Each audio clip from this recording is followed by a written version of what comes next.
नमस्कार दोस्तों, एक बार फिर से आप सभी का स्टडी 91 परिवार में बहुत बहुत स्वागत है। और जैसा कि आप सब जानते हैं कि आज की जो हमारी क्लास है वो एसएससी जीडी कैलेंडर की नाइन्थ क्लास है। और मैंने जैसे आप सबसे वादा किया था कि अभी कुछ क्वेश्चन आप सबको कराना है, तो आज उन्हीं क्वेश्चनों को मैं लेकर आप सबके सामने आया हूँ। कुछ क्वेश्चन बचे हैं और कुछ क्वेश्चन मैं अपनी तरफ से आपको जनरेट करके कराने का प्रयास करूँगा।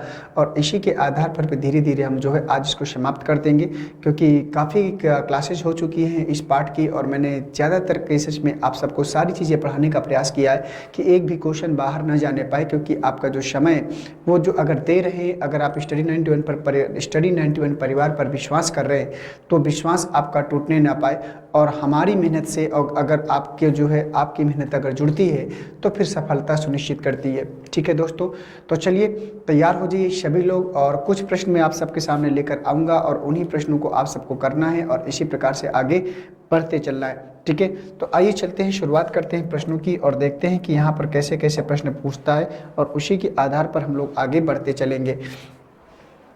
तो क्वेश्चन दोस्तों आपका कह रहा है कि दूसरी शताब्दी में कुल कितने अधिवर्ष थे, बताइए। और ये सब चीज़ें अब मैं आप सबको बता चुका हूँ। कह रहा है कि दूसरी शताब्दी में कुल कितने अधिवर्ष थे, तो बताइए सभी लोग दोस्तों कि दूसरी शताब्दी में कुल कितने अधिवर्ष हैं या थे। बोलिए जल्दी से, इसका आंसर क्या आएगा सभी लोग।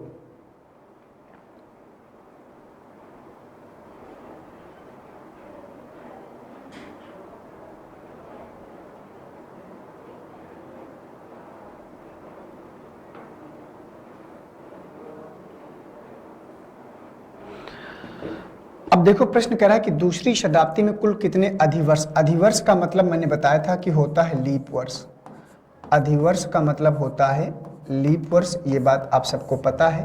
प्रश्न कह रहा है कि दूसरी शताब्दी में कुल कितने अधिवर्ष थे, मतलब कुल कितने लीप वर्ष थे। तो आप उनको जो है ध्यान से समझिए और बताइए कि इसका सही जवाब क्या होगा। आपको बताना है कि पहली शताब्दी में अधिवर्ष की संख्या क्या होती है, लीप वर्ष की संख्या क्या होती है। तो पहली शताब्दी में आपकी 24 होती है, दूसरी शताब्दी में आपकी 24 दूना 48 होती है, तीसरी शताब्दी में आपकी 24 तेई 72 होती है, और चौथी शताब्दी में आपकी जो है 24 चौको 96 और 1 97 होती है। बताओ, ये बात मैंने बताई थी कि यहाँ 24 लीप ईयर होते हैं, यहाँ 48 लीप ईयर होते हैं, यहाँ 72 लीप ईयर होते हैं और यहाँ पर 97 लीप ईयर होते हैं। ये सारी चीज़ें मैं आप सबको क्या कर चुका हूँ, बता चुका हूँ। तो 48 आएगा। कह रहा है दूसरी शताब्दी की बात कर रहा है, तो दूसरी शताब्दी में कितना है 48। तो आपका जो सही जवाब होगा वो 48 हो जाएगा। 25 का आंसर जो आएगा वो आएगा पहला। ठीक है, 25 का जो आंसर आएगा वो क्या आएगा, पहला आएगा। और अगर आपने पहले को चूज किया है तो आपका आंसर बिल्कुल सही हो जाएगा। ठीक है दोस्तों, आइए चलते हैं 25 के बाद क्वेश्चन नंबर 26 में। क्वेश्चन नंबर 26 को पढ़ी, बताइए। कह रहा कि चौथी शताब्दी में कुल कितने अधिवर्ष थे। अभी मैंने बताया था कि चौथी शताब्दी में कुल कितने अधिवर्ष, जस्ट अभी इसको डिफाइन किया हूं मैं। और अगर ये प्रश्न गलत हुआ तो समझो प्रॉब्लम वाली बात है। बताइए क्वेश्चन नंबर 26 का आंसर क्या होगा। क्वेश्चन नंबर 26 का आंसर क्या होगा, आप सबको बताना कि चौथी शताब्दी में कुल कितने अधिवर्ष थे, आपको बताना है। तो चौथी शताब्दी में लीप वर्ष की संख्या होती है 97। चौथी शताब्दी में लीप वर्ष की संख्या होती है 97। तो 26 का तीसरा वाला सही जवाब हो जाएगा। अगला क्वेश्चन नंबर 27। क्वेश्चन नंबर 27 आपके सामने है। क्वेश्चन नंबर 27 को पढ़िए और बताइए किसका सही जवाब क्या होगा। इस प्रकार के प्रश्न आपको देखने को एग्जाम में मिल जाते हैं, इसलिए ऐसे प्रश्नों को करना बहुत जरूरी हो गया था। बताओ दोस्तों, कह रहा है कि राम श्याम से 315 दिन बड़ा है और कृष्ण राम से 70 सप्ताह बड़ा है। यदि कृष्ण का जन्म बुधवार को हुआ था तो श्याम का जन्म किस दिन हुआ था। बताइए, कृष्ण का जन्म बुधवार को हुआ था तो श्याम का जन्म किस दिन हुआ था, आपको बताना है। बताइए जल्दी से, क्वेश्चन नंबर 27 का सही जवाब क्या हो जाएगा। क्वेश्चन नंबर 27 का सही जवाब क्या हो जाएगा।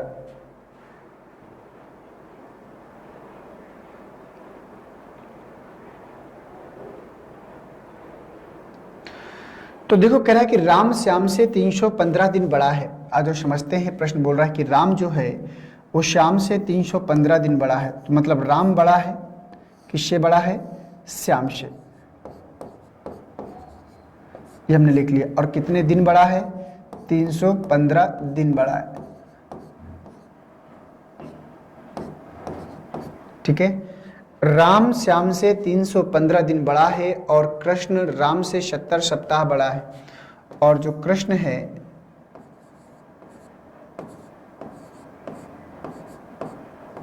और जो कृष्ण है, कृष्ण राम से 70 सप्ताह बड़ा है। कितने सप्ताह बड़ा है?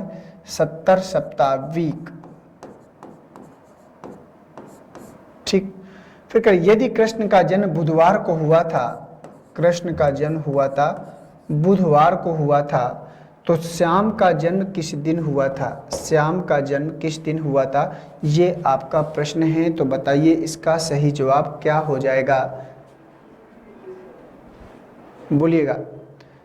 क्वेश्चन नंबर 27 का जवाब दीजिएगा। राम श्याम से 315 दिन बड़ा है और कृष्ण राम से 70 सप्ताह बड़ा है। यदि कृष्ण का जन्म बुधवार को हुआ था तो श्याम का जन्म किस दिन हुआ था? बताइए सभी लोग, इसका सही जवाब क्या हो जाएगा? अब दोस्तों यहाँ पर ध्यान से देखो, ये जो बड़े होने का जो कॉन्सेप्ट होता है, मान लो जो व्यक्ति आपसे उम्र में बड़ा है, मान लो आपके भैया हैं, अगर आपसे उम्र में बड़े हैं तो उनका जन्म आपसे पहले हुआ है, उनका जन्म आपसे पहले हुआ। अगर आपको अपने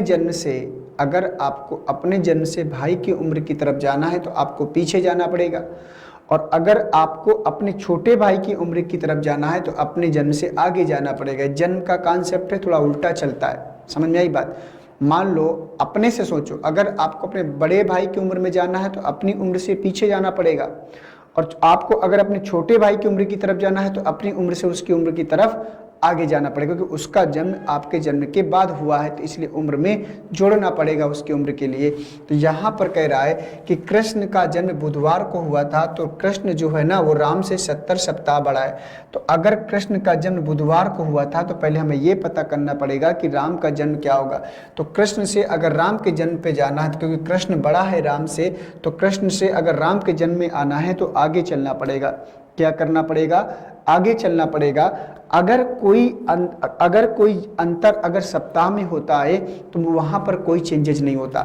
जैसे मान लो अगर कृष्ण का जन्म बुधवार को हुआ था और कृष्ण राम से 70 सप्ताह पूरा का पूरा बड़ा है, तो एक सप्ताह बाद बुधवार आएगा, फिर एक सप्ताह बाद बुधवार आएगा, फिर तीसरे सप्ताह बाद बुधवार आएगा, चौथे सप्ताह बाद फिर से बुधवार आएगा।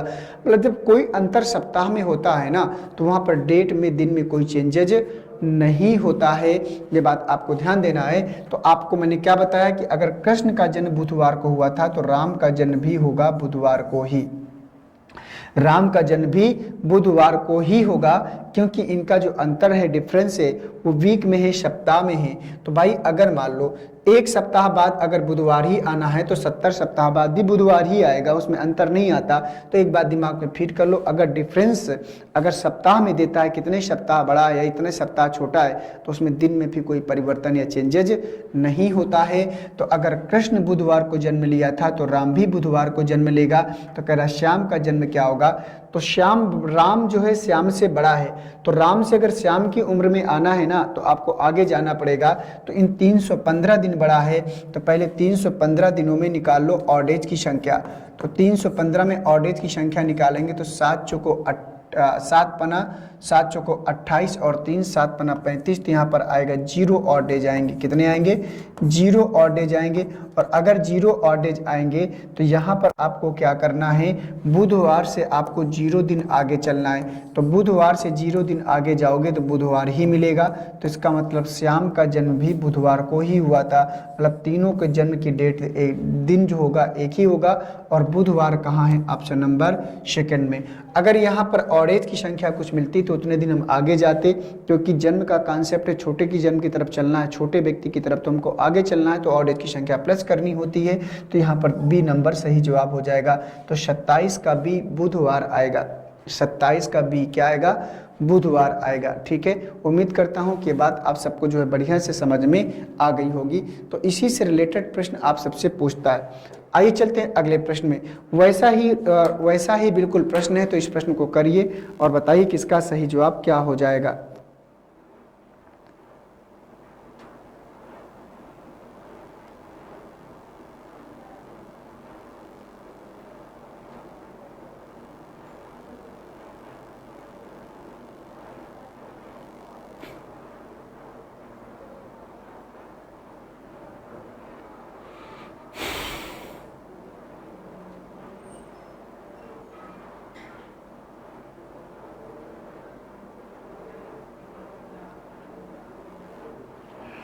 बताओ भाई।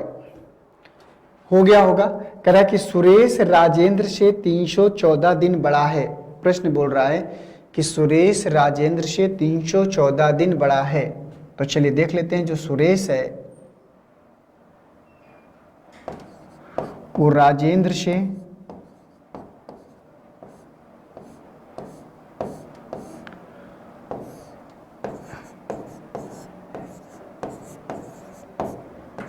सुरेश राजेंद्र से 314 दिन बड़ा है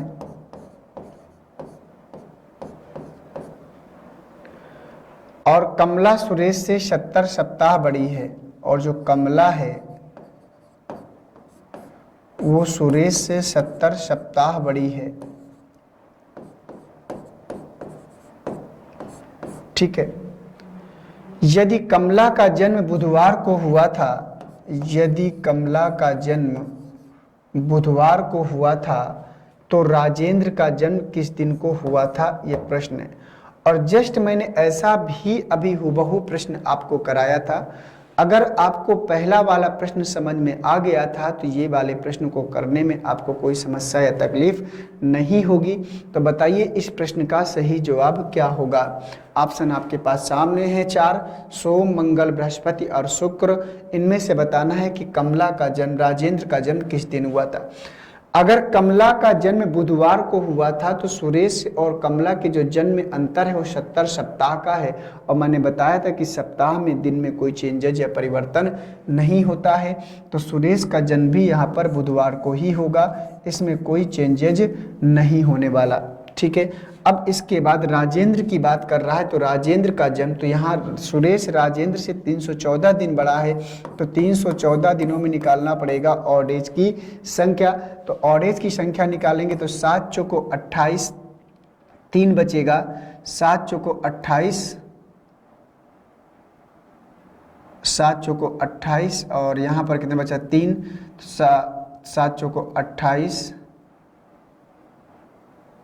6 34।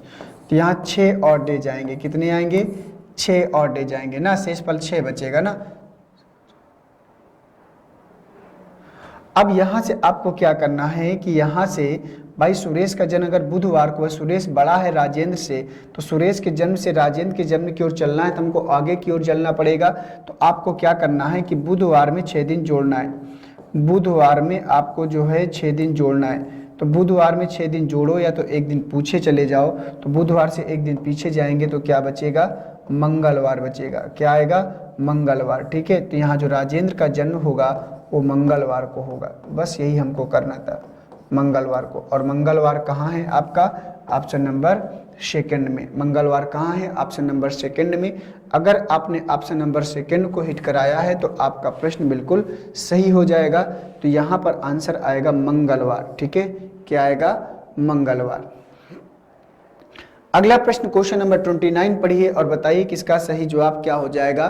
क्वेश्चन नंबर 29 का कह रहा है, प्रकाश को याद है कि उसके पिताजी का जन्मदिन 13 और 16 अप्रैल के बीच किसी दिन है, जबकि उसकी बहन को याद है कि उसके पिताजी का जन्मदिन 14 अप्रैल के बाद लेकिन 17 अप्रैल के पहले किसी दिन है। तो बताएं कि इनके पिताजी का जन्मदिन किस दिन को है। ऐसे प्रश्न भी पूछता है, क्लॉक में भी ऐसे प्रश्न पूछ लेता है, कैलेंडर में भी और सीटिंग अरेंजमेंट में भी। तो 3 टॉपिक से ऐसे प्रश्न पूछ लेता है। तो चलिए बताइए कि इसका सही जवाब क्या होगा। लैंग्वेज बड़ी है लेकिन प्रश्न बहुत आसान होता है। अगर कभी भी आपका इन प्रश्नों से आपका पाला पड़ा होगा तो एक बार कर लेंगे तो दोबारा ऐसे प्रश्न फिर गलत नहीं होते हैं। बस एक बार इसके कॉन्सेप्ट को समझना होता है।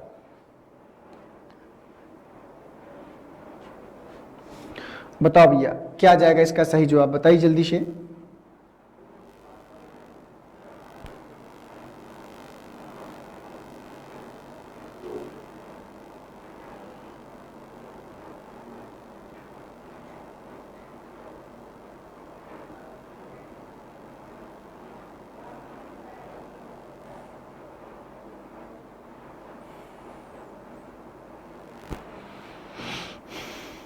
चलो, प्रकाश को याद है कि उसके पिताजी का जन्मदिन 13 और 16 अप्रैल के बीच किसी दिन है। ठीक है। मतलब प्रकाश के अकॉर्डिंग उसके पिताजी का जो जन्मदिन है 13 और 16 अप्रैल के बीच किसी दिन है। तो मतलब 13 या 16 के बीच में। ठीक है। मतलब देखो 13 और 16 के बीच की बात किया है, 13 और 16 अप्रैल के बीच किसी दिन, ना 13 को है ना 16 को है।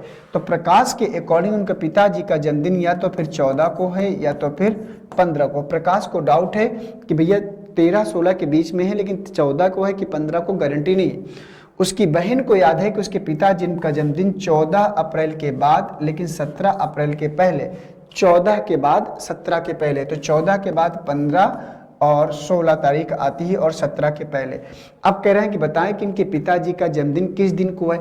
अब ये बताना है कि इनकी दोनों की सोच कहाँ कॉमन की, दोनों अपनी अपनी जगह सही थे। तो वो 14 में डाउट था, उनको 16 में डाउट था, तो दोनों की डेट कहाँ कॉमन की, 15। तो मतलब उनके पिताजी का जन्मदिन 15 अप्रैल को है। किस दिन को है, 15 अप्रैल को। ठीक है, ये आपका सही जवाब होता है 15 अप्रैल। तो 29 का जो आंसर आएगा ना वो तीसरा वाला आएगा। 29 का जो आंसर आएगा वो तीसरा सही हो जाएगा।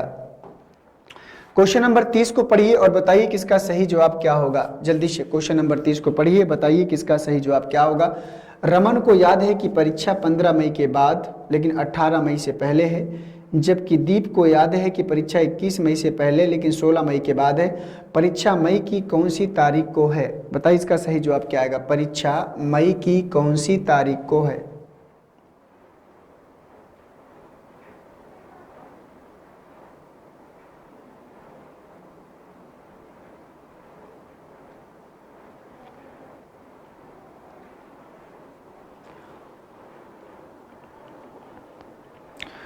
आइए देखते हैं। रमन को याद है कि परीक्षा 15 मई के बाद लेकिन 18 मई से पहले। अभी मैंने ऐसा प्रश्न बताया है 15 मई के बाद और 18 मई के पहले, ना कि 15 को और ना ही 18 को। समझ में आ रही बात। तो रमन को याद है कि परीक्षा 15 मई के बाद लेकिन 18 मई से पहले, तो रमन के अकॉर्डिंग या तो 16 को होगा या तो फिर 17 को एग्जाम होने वाला है। जबकि दीप को याद है कि 21 मई से पहले और 16 मई के बाद, तो 16 मई के बाद 17, 18, 19 और 20। ठीक है, 21 से पहले और 16। तो परीक्षा मई की कौन सी तारीख को, तो यहाँ 17 डेट कॉमन है, तो 17 मई को परीक्षा हो जाएगी। 17 मई, और 17 मई कहाँ है, ऑप्शन नंबर फर्स्ट में।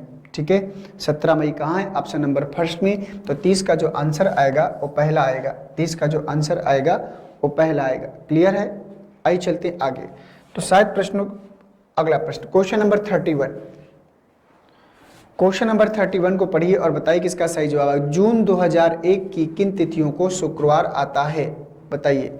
बहुत ही शानदार प्रश्न है, करिए और बताइए किसका सही जवाब क्या होगा। जून 2001 की किन तिथियों को शुक्रवार आता है।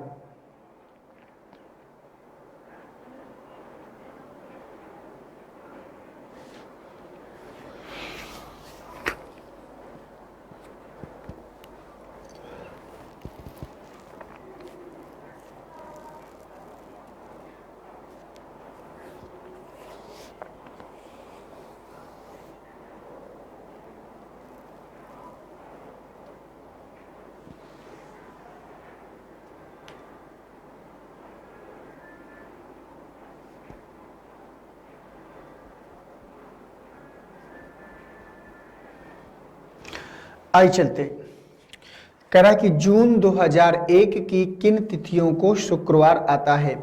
अब पहले हमको ये पूछ रहा है कि जून 2001 की कौन कौन सी तारीख को शुक्रवार आएगा। अब भाई हमें कैसे पता चलेगा कि कैसे शुक्रवार आएगा। तो एक रास्ता हमारे पास ऐसा प्रश्नों को होता है कि पहले हम ये पता कर लें कि 1 जून 2001 को दिन कौन सा है, और अगर हम ये पता कर लें कि 1 जून 2001 को कौन सा दिन है तो पता चल जाएगा कि जून 2001 की कौन कौन सी तिथियों को शुक्रवार आएगा। तो चलो इसको पहले निकालते हैं। तो मान लो यहाँ पर शताब्दी है 2000 और डेट की संख्या 0। जो भी वर्ष होगा एक कम करेंगे 0 तो सब 0 हो जाएगा। इसके बाद बात करते हैं माह की। माह में जून तक चलना है तो जनवरी, इसके बाद फरवरी, मार्च, अप्रैल, मई और जून में 1। तो 3, 3, 6 और 1, 7, 2 और 3, 5, तो 5, 8 डेज आएगा। तो 5 कोड होता है फ्राइडे का, 5 कोड होता है फ्राइडे का। ठीक है, तो इसका मतलब ये हुआ कि 1 जून 2001 को, 1 जून 2001 को दिन था फ्राइडे का। तो 1 जून 2001 को फ्राइडे का दिन था। कह रहा जून 2001 की किन तिथियों को शुक्रवार आता है। तो अगर 1 तारीख को फ्राइडे है दोस्तों, अगर 1 तारीख को फ्राइडे है तो 7 दिन बाद दिन क्या करता है, रिपीट करता है। 7 दिन बाद दिन रिपीट करता है तो 8 तारीख को भी फ्राइडे होगा। फिर से 7 दिन बाद दिन रिपीट करेगा तो 8, 7, 15 तारीख को भी फ्राइडे होगा। फिर से 7 दिन बाद दिन रिपीट करेगा, 15, 7, 22 तारीख को भी क्या होगा, फ्राइडे होगा। और फिर 7 दिन बाद दिन रिपीट करेगा, 22, 7, 29 और 29 तारीख को फिर क्या होगा, फ्राइडे ही होगा। 29 तारीख को क्या होगा, फ्राइडे ही होगा। ठीक है, तो एक प्रकार से 8 तारीख को, 1 तारीख को फ्राइडे है, फिर 8 तारीख को फ्राइडे है, 8, 7, 15, 15 तारीख को फ्राइडे है, 15, 7, 22, 22 तारीख को फ्राइडे, 22, 7, 29, 29 तारीख को फ्राइडे। तो 1, 8, 15, 22, 29, तो 1, 8, 15, 22, 29, तो ऑप्शन नंबर ए में ही मिल रहा है। तो इस प्रश्न का जो सही जवाब होगा ऑप्शन नंबर ए हो जाएगा। तो इस प्रश्न का जो सही जवाब होगा ऑप्शन नंबर ए। अगर आपने ए को चूज किया है तो आपका आंसर बिल्कुल सही हो जाएगा। तो जून 2001 की किन तिथियों को शुक्रवार आता है, तो हमारा जवाब होगा पहला 1, 8, 15, 22 और 29 तारीख को क्या है कि यहाँ पर तिथियों को शुक्रवार आता है। ठीक है, शुक्रवार आता है। क्लियर है ना। आइए अब चलते हैं अगले प्रश्न में। तो यहाँ से देखो क्वेश्चनों की श्रृंखला हो गई है समाप्त और कुछ चीज़ें हैं जो मुझे अपने मन से आप सबको बताना है। तो आइए चलते हैं एक नए पेज में और यहाँ पर आपको समझना है। तो मेरा प्रश्न है आपसे कि लास्ट ऑफ सेंचुरी, जो मैं वहाँ पे सही से नहीं बता पाया था, अब यहाँ पर समझो सही से। लास्ट ऑफ सेंचुरी, इसको हिंदी में बोलेंगे शताब्दी के अंतिम दिन।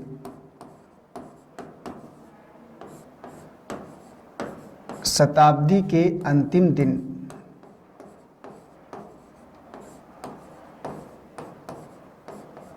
ठीक है, मैंने कहा था कि मुख्य रूप से हमारी 4 शताब्दियां होती हैं। तो चलो पहले 4 खाने बना लेते हैं।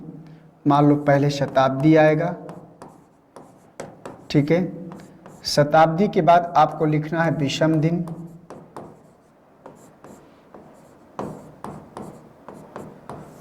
विषम दिन के बाद आप शताब्दी के बाद विषम दिन के बाद आपको लिखना है ऑड डेज, विषम दिन। विषम दिन के बाद आपको लिखना है अंतिम दिन। अंतिम दिन के बाद आपको लिखना है शताब्दी के प्रथम दिन। सब यहीं पर समझेंगे, सब यहीं पर समझेंगे।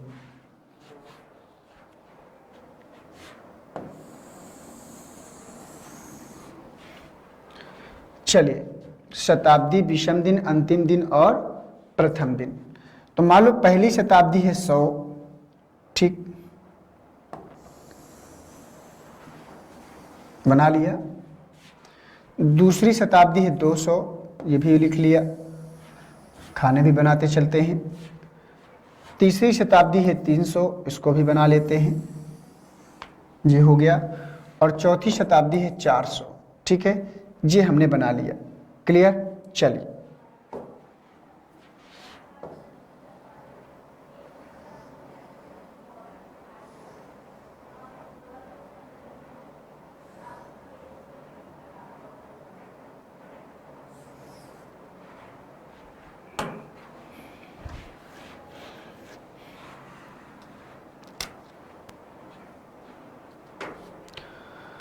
अब 100 वर्षों में जो ऑड एज की संख्या होती है, विषम दिनों की संख्या होती है 5 होती है। 200 वर्षों में कितना होता है, 3 होता है। 300 वर्षों में 1 होता है और 400 वर्षों में 0 होता है। ये बात आपको पता है कि 100 वर्षों में ऑड एज की संख्या 5 होती है, 300 वर्षों में 3 होती है, 300 वर्षों में 1 होती है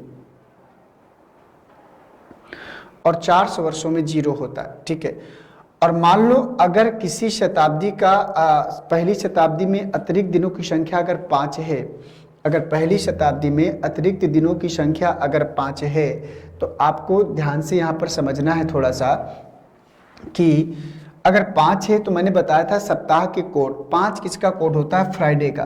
तो 5वां दिन अंतिम दिन होगा प्रथम शताब्दी का फ्राइडे, और दूसरी शताब्दी के लास्ट दिन बचे 3, तो तीसरा दिन जो लास्ट होगा वो होता है क्या, बुधवार। तो इसका जो अंतिम दिन होगा वो बुधवार होगा। एक दिन बचा तो एक दिन होता है अंतिम दिन सोमवार, तो इसका अंतिम दिन सोमवार होगा। यहाँ 0 0 में होता है संडे, तो इसका अंतिम दिन क्या होगा? संडे होगा। ठीक है, तो इस प्रकार से फ्राइडे, वेडनेसडे, मंडे और संडे हमने जो है इसको जो है कर लिया। क्लियर? चलिए अब यहाँ पर बात करते हैं प्रथम दिन की। तो मान लो, ध्यान से समझो मेरी बात को, अगर किसी शताब्दी का, पहली शताब्दी का अंतिम दिन फ्राइडे है और अंतिम दिन क्या हो सकता है? 31 दिसंबर 100वां वर्ष, यही होगा।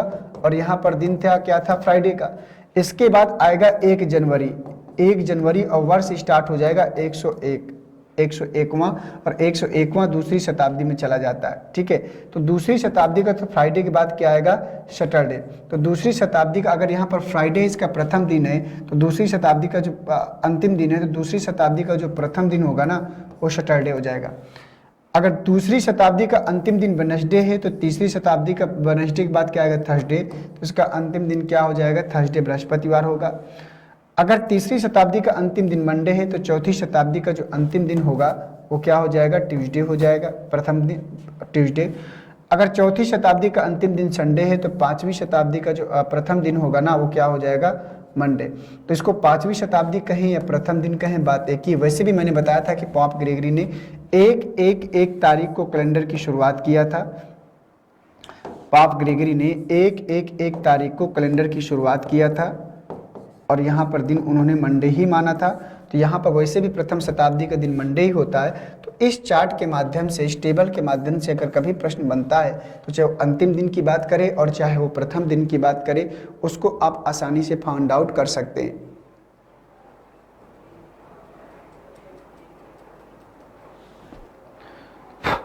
ठीक है ना? तो इस प्रकार का ध्यान देना पड़ेगा। तो किसी भी शताब्दी के अंतिम दिन और प्रथम दिन की बात कर रहा था, तो उसको हम आसानी से क्या कर सकते हैं? निकाल सकते हैं। क्लियर है? उम्मीद करता हूं कि बात आप सबको समझ में आ गई होगी कि अंतिम दिन क्या होता है और प्रथम दिन क्या होता है। ठीक है, तो इसी के आधार पर इसको जो है लेकर चलना है। ठीक है, अब चलते हैं आगे के प्रश्न में। तो क्वेश्चन लास्ट ऑफ सेंचुरी हमने कंप्लीट कर लिया। अब कुछ प्रश्न हैं जो आपको जो है उनको समझना है और करना है, और इसके बाद जो है हम लोग आगे बढ़ेंगे। ठीक,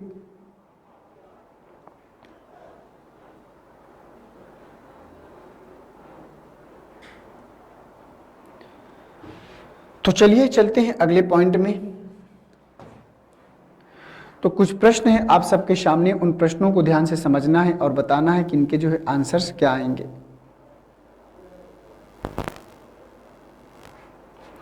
तो मैं यहाँ पर कुछ क्वेश्चन लिख देता हूं, ओरल प्रश्न होंगे। जैसे प्रश्न है आपका कि विवेक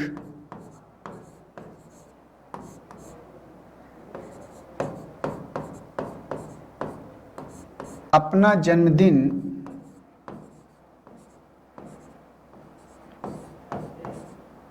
विवेक अपना जन्मदिन 18 अक्टूबर 1961 को मनाता है।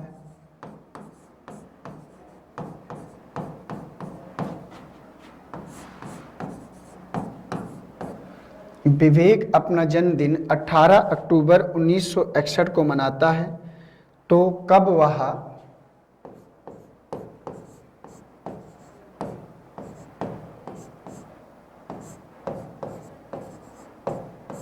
तो कब वह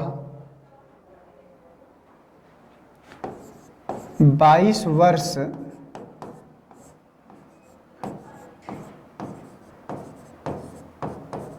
9 महीने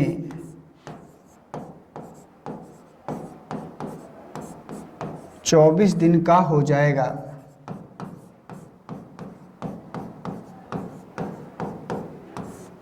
ये प्रश्न है, और ये ऐसे प्रश्न हैं जो आपके डीओबी से रिलेटेड होते हैं। अगर आपको डेट ऑफ बर्थ निकालना अपना आता है, तो आप आसानी से ऐसे प्रश्नों को क्या कर सकते हैं? सॉल्व कर सकते हैं। प्रश्न कह रहा है कि विवेक अपना जन्मदिन, ये मान लीजिए क्वेश्चन है आपका कि विवेक अपना जन्मदिन 18 अक्टूबर 1961 को मनाता है, तो कब वह 22 वर्ष 9 महीने 24 दिन का हो जाएगा, ये आपको बताना है।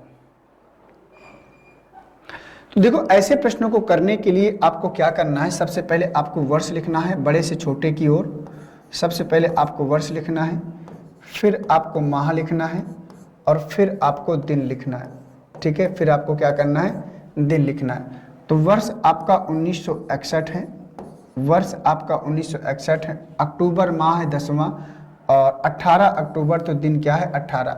तो कह रहा है कि कब वह 22 वर्ष 9 महीने और 24 दिन का हो जाएगा, ये आपका प्रश्न है। ठीक है, अब देखो मान लो अगर उसका जन्म 1961 को हुआ है तो कब वह 22 वर्ष का हो जाएगा, तो इनको क्या करना पड़ेगा, जोड़ना पड़ेगा। क्या करना पड़ेगा, जोड़ना पड़ेगा। तो जोड़ना आपको आना चाहिए, समय को मैनेज करना आपको आना चाहिए। जब तक ये नहीं सीखेंगे तब तक शायद प्रश्न फिर आपके नहीं हो पाएंगे।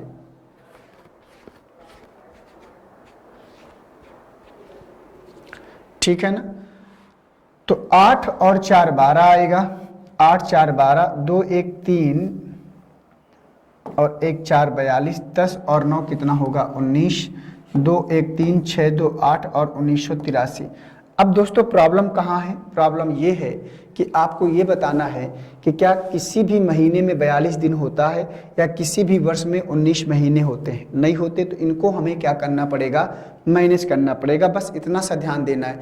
अब मैनेज करने के लिए आपको चीज़ें जो है समझ में आनी चाहिए कि कैसे इनको जो है मैनेज करना है। ठीक है ना, ये आपको ध्यान देना है।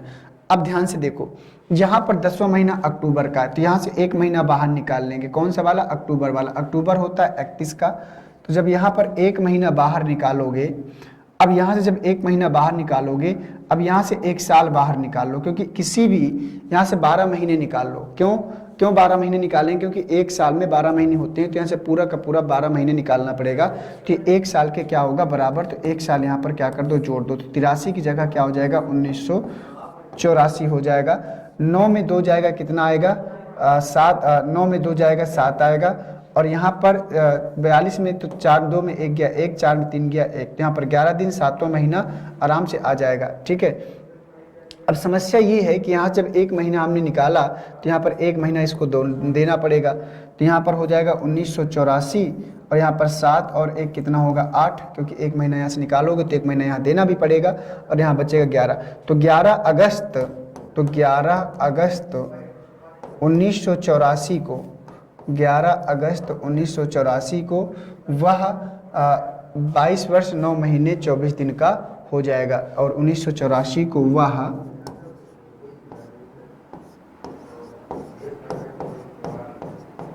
22 वर्ष 9 महीने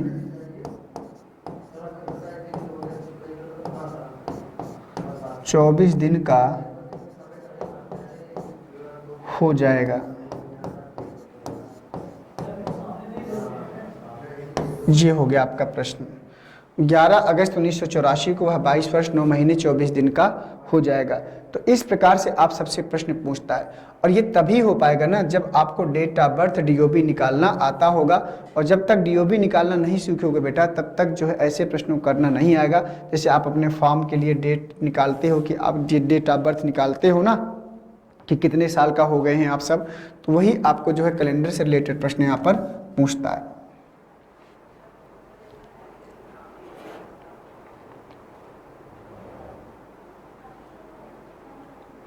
तो आइए चलते हैं अगले प्रश्न में। तो अगला प्रश्न यहाँ पर जैसे मान लीजिए एक मैं डीओबी निकाल के आपको दिखाता हूँ। मान लो वर्ष, फिर माह और फिर दिन। ठीक है, क्लियर है। मान लीजिए कि कोई महीना है आपके पास, आप इस समय चल रहा है 2022। मान लो समय है आपका, डेट है आपकी 11 और मार्च 5वां महीना और वर्ष है 2022। ठीक है, ये आपका समय है। और आपके जो जन्म हुआ था, मान लीजिए आपका जो जन्म हुआ था, यहाँ से 11 हटा देते हैं, नहीं ठीक है 11 रहने दीजिए, कोई दिक्कत नहीं। मान लीजिए यहाँ से आपका जो जन्म हुआ था वो हुआ था 18 अगस्त 1998 को। ठीक है, मान लो आपका जन्म हुआ था यहाँ पर, ठीक है 1998 में। तो आपको भी ये बताना है कि अगर 2022 चल रहा है और आप 18 अगस्त 1998 की आपकी डेट ऑफ बर्थ है, तो आप कितने साल के हो गए? तो भाई आपको 98 में जन्म हुआ, वर्ष चल रहा है 2022, तो 98 से 22 के बीच में जो वर्ष होंगे उतने साल के आप हो जाओगे, मोटा मोटा आइडिया। लेकिन एग्जैक्ट डेट और माह की अगर निकालना हो तो कैसे निकालेंगे, वो थोड़ा सा आपको समझना है, ठीक है? कैसे निकालेंगे, अब देखो ध्यान से समझना है भैया कि कैसे कर सकते हैं। अब मेरी बात ध्यान से सुनिएगा। यहाँ पर 11 तारीख दिन है और यहाँ पर 18, तो क्या 11 में हम 18 घटा सकते हैं? आप कहोगे सर बिल्कुल नहीं, पॉसिबल ही नहीं है कि 11 में हम 18 को घटा पाएँ। तो जब हम 11 में 18 को नहीं घटा सकते हैं तो हम क्या करेंगे, 11 में यहाँ से एक महीना उधार ले लेंगे। कौन सा महीना है? मई का, 5वां महीना होता है मई का। क्या 11 मई की बात कर रहा है? तो क्या जो मई का महीना है 11 तारीख तक की ही बात किया है, तो क्या मई का महीना पूरा कंप्लीट है? नहीं कंप्लीट है। तो जब कंप्लीट नहीं तो उसको उधार नहीं ले सकते, जो कंप्लीट होगा उसको ले लो। मई से पहले क्या आता है? अप्रैल, अप्रैल मई, तो यहाँ 30 दिन ले लो। यहाँ से क्या करेंगे, अप्रैल से 30 दिन क्या करेंगे, ले लेंगे। 30 दिन यहाँ से ले लेंगे, इसमें जोड़ेंगे। अब यहाँ पर हमें क्या करना पड़ेगा, 5 में 1 कम करना पड़ेगा। 5 में 1 कम करेंगे तो यहाँ पर कितना आएगा, 4 बचेगा। तो चलो पहले एक एक स्टेप में करते हैं, ठीक है? तो यहाँ पर 30 1 आएगा और 3 और 1 4, 41, यहाँ पर 18। अब यहाँ पर 5 में 1 कम करेंगे, कितना आएगा, 4, और यहाँ पर कितना था, 8 था, और यहाँ पर कितना था, 2022 था, और यहाँ पर क्या था, 1998 था। क्लियर है इतना? चलिए, इतनी बात क्लियर हुई। अब प्रॉब्लम क्या है? प्रॉब्लम ये है कि अब 4 में 8 नहीं घटेगा, 41 में 18 तो घटेगा, लेकिन 4 में 8 नहीं घटेगा। तो यहाँ से 1 साल उधार ले लो। यहाँ से क्या करो, 1 साल उधार ले लो। तो 1 साल उधार लोगे तो यहाँ पर 1 साल इसको दे दो, ठीक है? और यहाँ पर 1 साल क्या करोगे, कम कर दोगे। तो 22 में कम करोगे 2021 बचेगा, और यहाँ से 1 साल उधार लेंगे तो 1 साल बराबर 12 महीने की, तो 12 4 16, तो 16 यहाँ पर आ जाएगा। और इनको जो है क्या करना है, तो इनको क्या करना है, तो यहाँ पर ये था 41 और यहाँ पर था 18 और यहाँ पर था 8 और यहाँ पर था 1998, 1998 यहाँ पर 1 था। अब इनको घटा लो आसानी से। तो अब इनको क्या करना है, घटाना है। तो 11 में 8 गया, कितना आएगा, 3, और यहाँ पर 4 में 1 गया, कितना आएगा,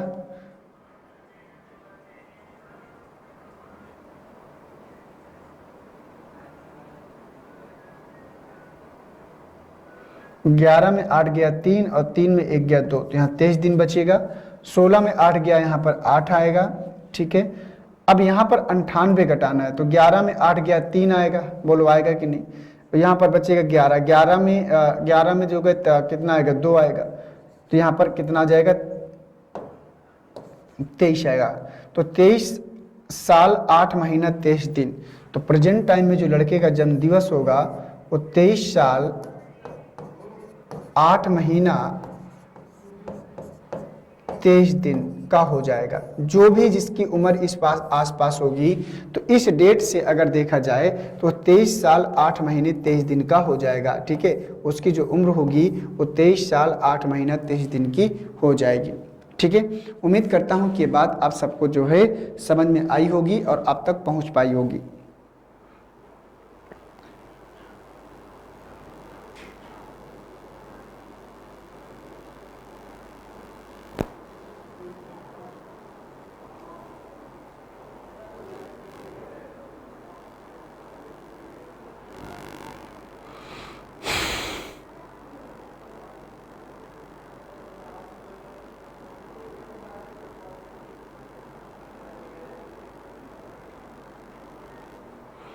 चलिए, क्लियर है?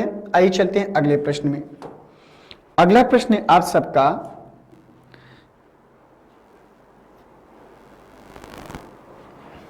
एक क्वेश्चन है आपके लिए कि एक व्यक्ति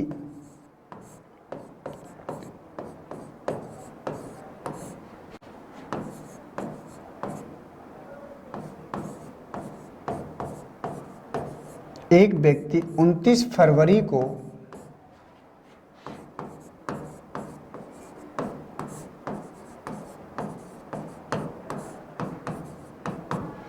एक व्यक्ति 29 फरवरी को पैदा हुआ था। उसने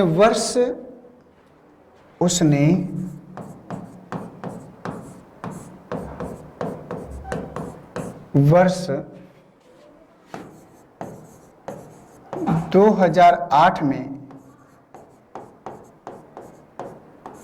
अपना 6वां लीप वर्ष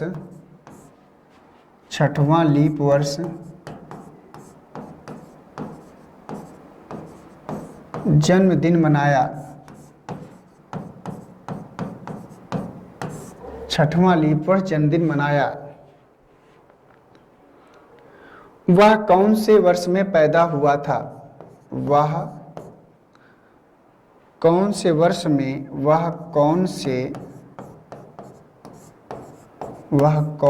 वर्ष में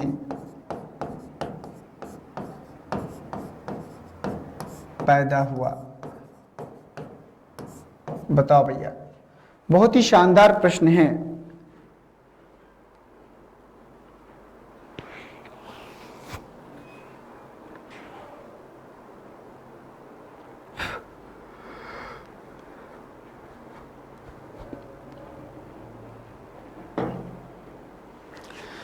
एक व्यक्ति 29 फरवरी को पैदा हुआ था, उसने वर्ष 2008 में अपना 6वां लीप वर्ष जन्मदिन मनाया, तो वह कौन से वर्ष में पैदा हुआ? बताइए जल्दी से इस प्रश्न का सही जवाब क्या हो जाएगा?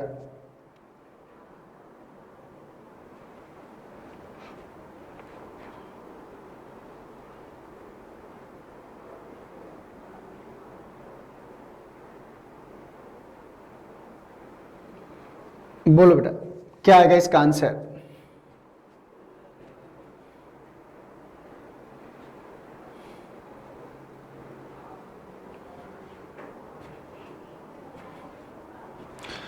अब चलिए देखते हैं यहाँ पर क्या करना है।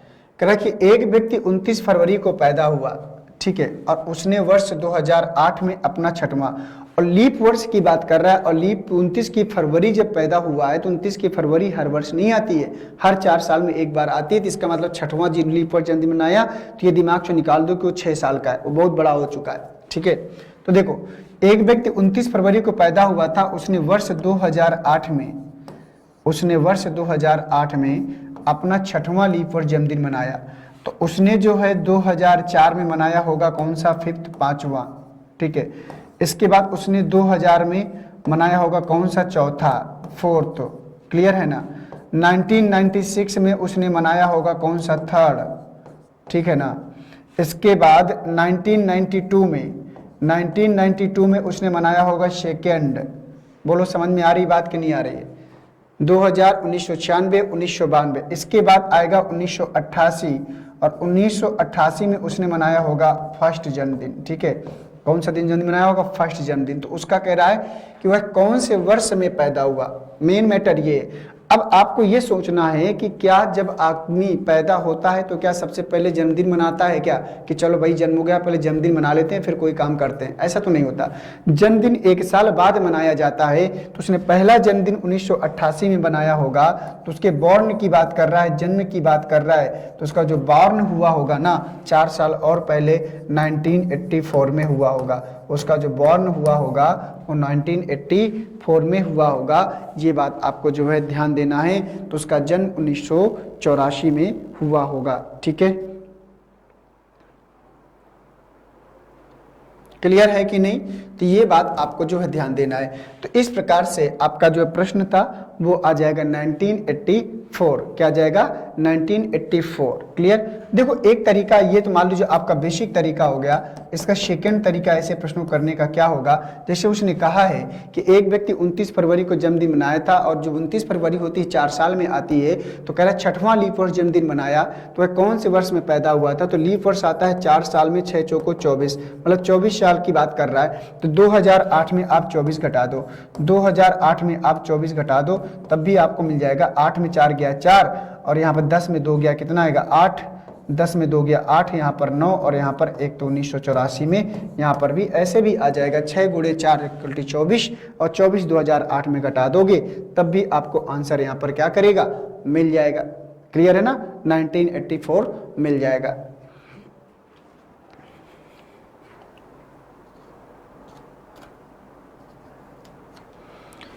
चलिए, उम्मीद करता हूं कि ये बात आप सबको बढ़िया से समझ में आ गई होगी। एक व्यक्ति 29 फरवरी को पैदा हुआ था, उसने वर्ष 2008 में अपना 6वां लीप वर्ष जन्मदिन मनाया, तो वह कौन से वर्ष में पैदा हुआ, ये बात पूछ रहा था। तो 1984 आपका सही जवाब हो जाएगा।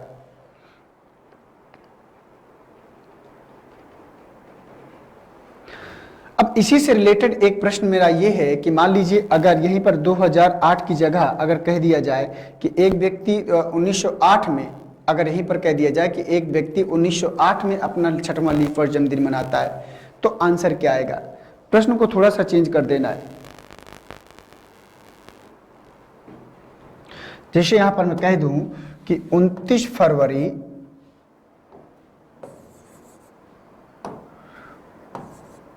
1908 में वो अपना 6वां लीप वर्ष जन्मदिन मनाता है, 6th। तो बताओ भैया इसका आंसर क्या आ जाएगा, क्या चेंजेस हो जाएंगे?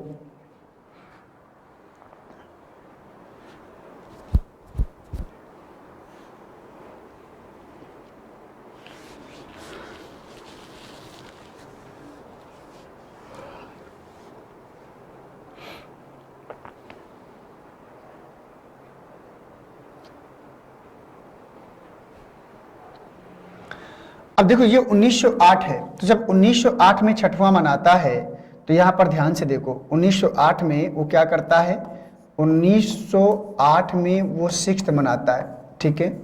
इसके बाद उसने जो है 1904 में क्या किया होगा, 5th मनाया होगा, है ना।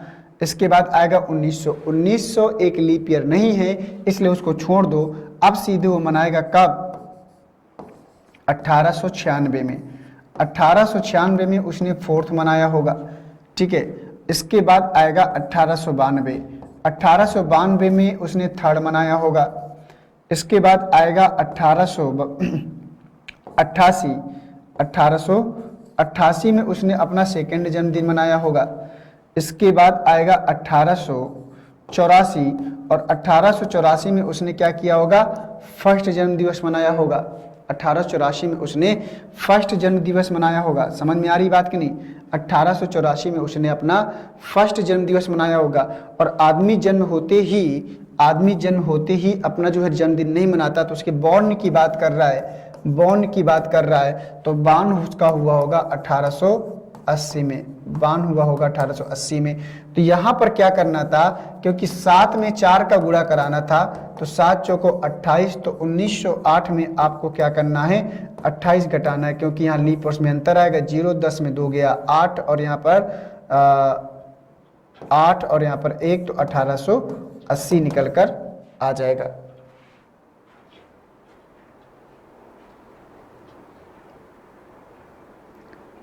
ठीक है ना। तो ये इस प्रश्न का सही जवाब हो जाएगा।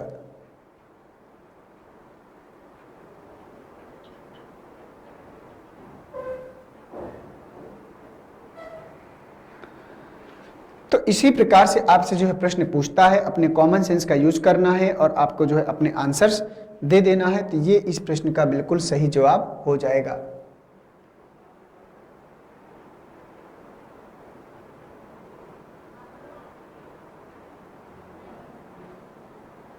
ठीक है, चलिए बढ़िया, ये हो गया।